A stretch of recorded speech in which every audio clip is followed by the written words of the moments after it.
একটা সকাল শুধু তারিখ পরিবর্তন করে না, পরিবর্তন করে আমার জীবনকেও।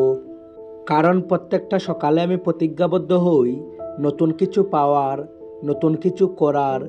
প্রত্যেকটি সকালে আমি যুদ্ধ ঘোষণা করি কষ্টের বিরুদ্ধে, ব্যর্থতার বিরুদ্ধে।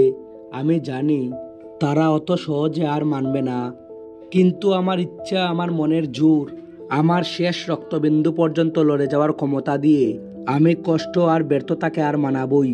কারণ আমি জানি আজ আমি যেটা করব তার ফল আমি আগামী কাল পাবো। প্রত্যেকটি সকালেই আমি ভাবি, যদি আজ আমার জীবনের শেষ দিন হতো তাহলে আমি কি করতাম, কিভাবে উপভোগ করতাম আমার জীবনের শেষ দিনটি। আর তাই আমি সেই কাজটিই করতে থাকি, যে কাজের জন্য মৃত্যুর পরেও আমাকে সারা পৃথিবীর লোক মনে রাখবে।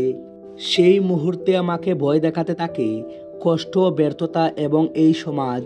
কিন্তু না, এত তাড়াতাড়ি আমাকে হেরে গেলে হবে না। আমি লড়াই করব, আমি লড়তে থাকবো যতক্ষণ না এই শীর্ষে পৌঁছাবো। আর আমার শেষ রক্তবিন্দু থাকা পর্যন্ত আমি আর স্বীকার করব না সফলতা, সফলতা, সফলতা। এই সফলতা শুধুমাত্র একটা শব্দই থেকে যাবে যদি আমি এর সঠিক মর্যাদা দিতে না পারি। আর 700 কোটি মানুষ আমাকে তখন এসে বলবে, ইউ আর এ লুজার। আর আমি এটা মেনে নিতে পারবো না। তাই জান যাবে, কিন্তু মান যেন না যায়। আর আমি জানি ব্যর্থতা আমাকে প্রতিটি পদে পদে আর মানানোর চেষ্টা করবে, কিন্তু আমি পিছু হাঁটছি না। আমি আর 5 জনের মতো নই যে আর মেনে নেব। প্রতিটি সকাল আমার জন্য একটি নতুন উপহার। যে সকাল হয় একটি অন্ধকার রাতের পরে, যে সকালে শুরু হয় আমার স্বপ্নের পরের অংশ। আমি সে স্বপ্নের কথা বলছি না যেটা আমি ঘুমিয়ে ঘুমিয়ে দেখি। আমি সেই স্বপ্নের কথা বলছি যা আমাকে ঘুমাতে দেয় না, যে স্বপ্ন আমাকে এগিয়ে যেতে বাধ্য করে সঠিক পথে, সঠিক দিকে। স্বপ্ন আমাকে তৈরি করতে থাকে একটি সঠিক মানুষ হওয়ার জন্য। এই স্বপ্ন কখনো আমায় আশায়, কখনো আমায় কাঁদায়, কিন্তু আমি জানি এই কান্না ক্ষণিকের জন্য। কারণ সুখ দুঃখ নিয়েই তো আমাদের জীবন। আর সব কিছু ভুলে আমি লড়তে থাকি ব্যর্থতার বিরুদ্ধে। কেন আমাকে আর মানানো এত সহজ নয়? কারণ আমার নিজের প্রতি বিশ্বাস আছে, আমার মনের জোর আছে, কষ্ট করার ক্ষমতা আছে।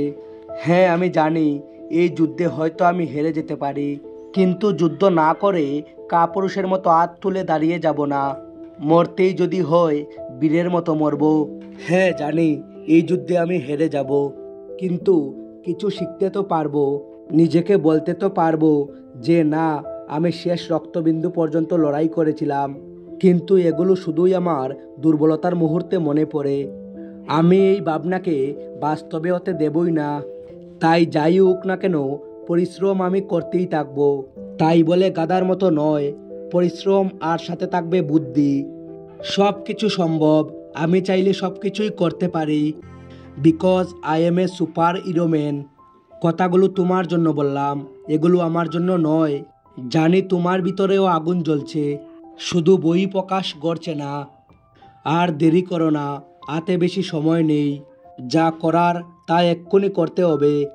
ক্ষুদ্র একটি দেশলাইয়ের কাঠি সারা দেশ জ্বালিয়ে দিতে পারে। ভিডিওটি ভালো লাগলে শেয়ার অবশ্যই করবেন। তোমার জীবনের সমস্যাগুলো কমেন্ট করে আমাদের জানাও। আর নিজেকে দুর্বল মনে করো না। তো বন্ধুরা, আজ এই পর্যন্তই। আবারও দেখা হবে নতুন একটি এপিসোডে। তার আগে সবাই ভালো থাকবেন, সুস্থ থাকবেন। Thanks for watching.